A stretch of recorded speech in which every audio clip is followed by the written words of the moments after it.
What truly horrible person do you know? A girl I used to work with was generally well liked and goofy on the job from time to time, but nothing too serious at work. When she didn't show up to work one day, people figured she was let go for one reason or another. Turns out she met her ex-boyfriend at a bar the night before, and on a whim decided to start a new life with him in a faraway town, leaving behind her husband and 2 kids. Bonus, about a year before this, she was getting some new furniture, so she got both her cats euthanized so they wouldn't ruin it. He makes friends by shit-talking other people. When someone leaves the room, he'll make fun of them, and then it's you and him, bonding over some light mockery of something silly/dumb that person said. It takes a while before you realize that he's doing the same thing to you whenever you leave the room first, and it's not a fun shared bond between the two of you, it's what he does to everyone. He'll also claim to like whatever it is you say you like. I don't even think he knows he does it. But once he's not trying to impress you, that thing you liked, that he claimed he liked, becomes the dumbest thing in the world, and you're dumb for liking it. He's the worst. My uncle is horrendously abusive. My aunt went to her bishop several times for help, once she was worried he would kill her. Every time, her bishops would call my uncle and tell him the lies my aunt were telling about him, every time it was worse for my aunt. The church believes he's a great man. A different man in my ward, church, was in gangs and had been in prison for murder. His wife and kids were baptized into the church. He wasn't allowed to be baptized due to his history of murder. One Sunday I remember the family came alone without dad. Mom had finally packed up the kids and left. She let a few women in the church know she was being abused and couldn't stay any longer. The bishop of my ward and several women talked her into going back because divorce is a sin. That man won Father of the Year in our town that year. I don't understand how willing people are to ignore abuse, especially in church. Boy, do I have a story for you. The summer before I started college, I met this girl on our Facebook Find a Roommate page that seemed super cool. Very down to earth, seemed to like all of the things I liked: hiking, being outside, reading, music, and at the time looked like the perfect roommate for me. We talked more, and after a couple of weeks we decided to be roommates. We're really excited about the whole thing, and all in all got along super well. Fast forward to a few months into school, we did get along well, but there were some things that just seemed kind of off. She claimed she loved to exercise, but would eat fast food nearly every day for lunch. Never ever talked about her family and lied about where she was on the weekends. This seemed like nothing at the time, just someone I maybe didn't know as well I thought, so I shrugged it off. Then a few months later I started noticing that my money was disappearing. Around $3,000 in cash at the end of it all, and some articles of my clothing, makeup, jewelry, and undergarments, were gone as well. I didn't really know what to do about it at the time, so I ignored it and immediately found a new roommate for the following year. As time went on, all of my friends started distancing themselves from me. Didn't talk to me anymore, and overall thought I was psycho.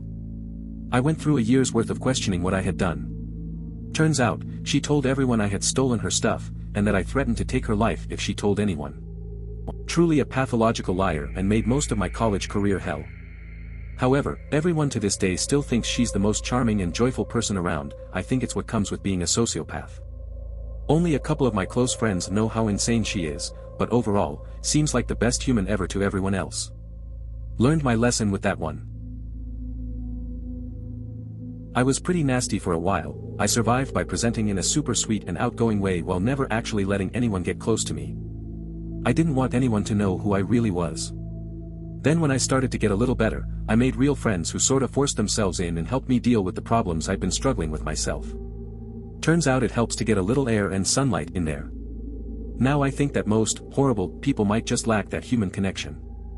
Of course, there's always sociopaths. If you had met him, he's dead now, you would have thought he was a funny, cool, life of the party kind of guy. Liked to party and have a good time and was very friendly to everyone. But he was a drug addict and convicted murderer who had been to prison twice.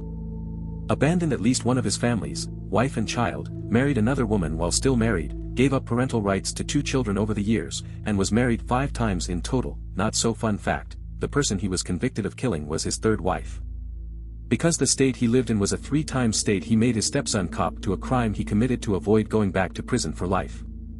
He was involved in a local KKK group prior to his 2nd prison sentence, and while in prison was a member of the AB and claimed to be a soldier who killed others. He can be nice and funny sometimes, generally just around family or close friends, but in public he's a chronic complainer, that or he'll judge basically anything and everything he sees. It's so irritating and no one wants to be around him when going out. For instance, when we went out for my birthday, the moment we stepped outside his apartment he saw his neighbors and started judging their new little garden setup, then their outfits, and then started complaining about how he thinks other people are gonna think their little garden setup is gonna make his apartment look ugly and maybe I should tell them to take it down. We told him no. During the car ride to the restaurant, he complained about how the food might taste, and the people on the street's outfits. Oh boy, the restaurant experience was the best part. I was a manager in the restaurant business a long time ago, so I know how a restaurant should be ran, and this isn't it. Every little thing was wrong, including our poor waitress's hair, makeup, body type, the way she held her tray, the way the food came out, the timing of the food, the way the restaurant looked, just everything. Even the location of the restaurant and the patrons of the restaurant.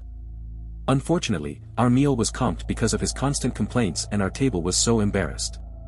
Tip that waitress who looked like she was gonna have a breakdown any second.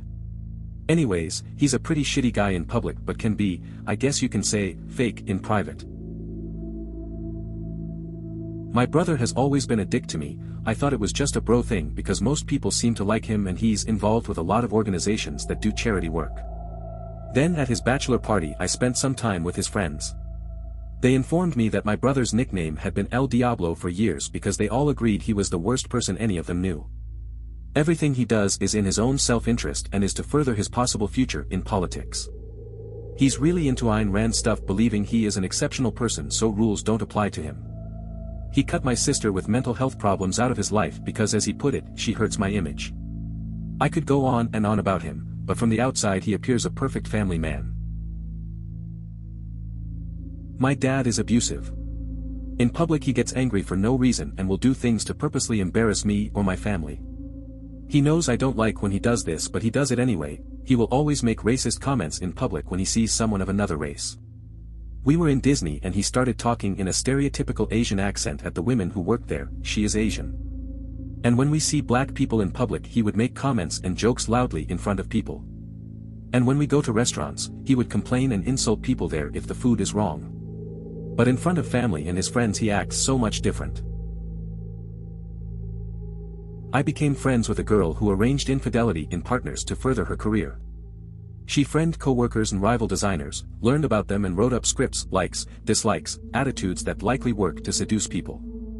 She'd invite the target out with friends, wife, husband, whatever, and when given the chance instill doubts. She told me she was planting seeds.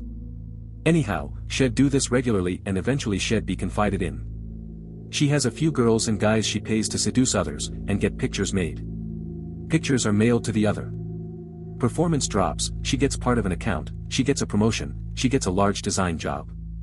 She's wildly loved by the office, and semi-famous now in her field. The only reason we were friends is I called her out on her insincerity first date and she was caught off guard. Then she unloaded her most recent venture. It seemed like too much work to me, so I told her that too. Nope, she had to prove she'd done this, introduces me to a couple she'd arranged a divorce, a prostitute friend, fucking personality write-ups of people. She is a damn genius. Probably simultaneously the worst person and most interesting person I know. From the outside looking in, my mother looks like a saint. Hospice nurse, devout Christian, involved in charity, a devoted mother, list goes on and on. She's a passive-aggressive, covert narcissist. Emotionally abusive, controlling, and manipulative to the extreme. She was an absolute terror to live with, and all the while people would tell me how lucky I was to have her for a mother. Nobody knew. Nobody saw. Some of the kindest people you may think you know are monsters, and you'll never realize it. One of my co-workers, who I actually get along with quite well, went to prison for 2 years for armed robbery. He pulled the dude into his van, zip-tied his hands, waved a gun in his face, and stole $3,000 off him. He's told me the only difference between him then and now is he doesn't want to go back to prison. He's off meth too, which is a plus, but I think he still qualifies as a bad person. Honestly, if you lined up him and 5 random people and you knew one of them committed armed robbery, you'd guess him every time. He has a messy, lazily grown beard, tattoos down both arms, he's missing his whole top row of teeth, and he's jacked. Personality-wise, he has a malevolent sense of humor, he's lazy, and he usually looks sad and vaguely tired. He's told me his dream job would be teaching, but he can't do that cause he's a felon. The most horrible person I know is highly unethical, but I cannot say they are truly horrible. What does it take to be truly horrible? To the general public they appear super likeable and ordinary as hell, professional, but not stiff nor polished like a politician. The best way I can think of to describe their energy is like a children's dentist, just always upbeat, and non-threatening, like a sweet dad. Disingenuous, and everything they do is very controlled, but it's not obvious at all. They're extremely proficient in manipulating others, instilling delusions/deceptions in others, and meticulous in their maintenance of these deceptions. When people discuss them, you can even hear that person's distinctive cadence regurgitated back at you. When you first meet them, they're courteous and convivial with a propensity to be magnanimous. Any perceived insults or slights are immediately forgiven, but it's just an illusory forgiveness. They're actually insinuating themselves into a position to surreptitiously enact revenge by the hands of someone else. They're an incorrigible liar who derives great gratification from watching their schemes manifest. They justify it because they're resentful and covetous. I've never met someone so intent to destroying people's lives because they feel they've been deprived of opportunities and what others have obtained should rightfully be theirs. You'd never think such insidious delusions lurked beneath their benevolent facade. Background: my step-grandmother is an excellent example of Cinderella's evil stepmother, and my grandfather is either the same or just very weak-willed. Mom was treated very badly by her growing up, and is currently estranged. There was a 3 to 4 year period in my childhood and early teens when we regularly interacted with them, and it seemed to be improving, but she insulted my father and his family, so my parents cut ties again. And #X200B, once familiar, most people tend to avoid them, especially neighbors/relatives. I remember getting a simple card and a reasonably sized check from them when I got my high school diploma, but that's the last contact. Like they care about others, are understanding, and generous. They seemed knowledgeable about the people they're involved with. The truth is they're nosy and don't actually know as much as they let on, but they sure jump to conclusions and treat their vague ideas like fact. Facts that they twist to their benefit 11 if those same facts would later be twisted in a totally different light to benefit them otherwise. Also their generosity is for their own benefit half the time and other times 8 gets held over your head. They're very invalidating to other people and have a lot of double standards. Truthfully, I sensed the truth not long after meeting these people, but still gave them chance after chance and each time found that my initial instinct was true. Don't doubt your intuition. I mean, don't jump to conclusions but also don't dismiss it.